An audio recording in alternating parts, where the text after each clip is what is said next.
இன்னொரு பக்கம் வில்லன்களா 2 பேர் கிட்ட வராங்க. அது ஒண்ணு அமீர், இன்னொரு பக்கம் லால்.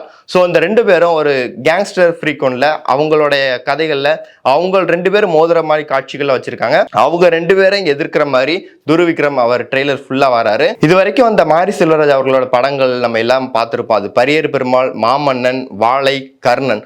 ஸோ அந்த படத்தை விட பைசன் படத்தோட ட்ரெய்லர் பார்க்குறப்போ எக்ஸ்ட்ராடினரியாக இருக்கு அப்படின்னு தான் சொல்லணும். ஏன்னா அந்த அளவுக்கு ஒரு ட்ரெய்லரோட கட்டு, அதோட மேக்கிங், அதோட விஷுவல் எல்லாமே பிரமாதமா இருக்கு. பொதுவாக கிராமத்தோடைய படங்கள்ல நம்ம தமிழ் சினிமாவில் வர்றது ரொம்ப ரொம்ப ரேர். அதுல முக்கியமா கிராமத்துக்கு முக்கியத்துவம் கொடுத்து அதுல வர்ற விளையாட்டுகளா இருக்கும், அதுல வர்ற கல்ச்சர், அதுல வர்ற கலாச்சாரம், அந்த மொழிகள், அந்த பாவனைகள் இதெல்லாம் கைத்தேர்ந்த ஒரு கலைகள்ல ஒருத்தர் தான் மாரி செல்வராஜ் அவர்கள். ஸோ அவரோட டைரக்ஷன்ல எந்த மாதிரி விஷயங்கள் மக்களுக்கு சொல்ல போறாரு, எந்த மாதிரி விஷயங்கள்ல முன்வைக்க போறாருன்றது தான் இந்த ட்ரெய்லர்ல ரொம்பவும் பிரமாதமா காட்டியிருக்காங்க.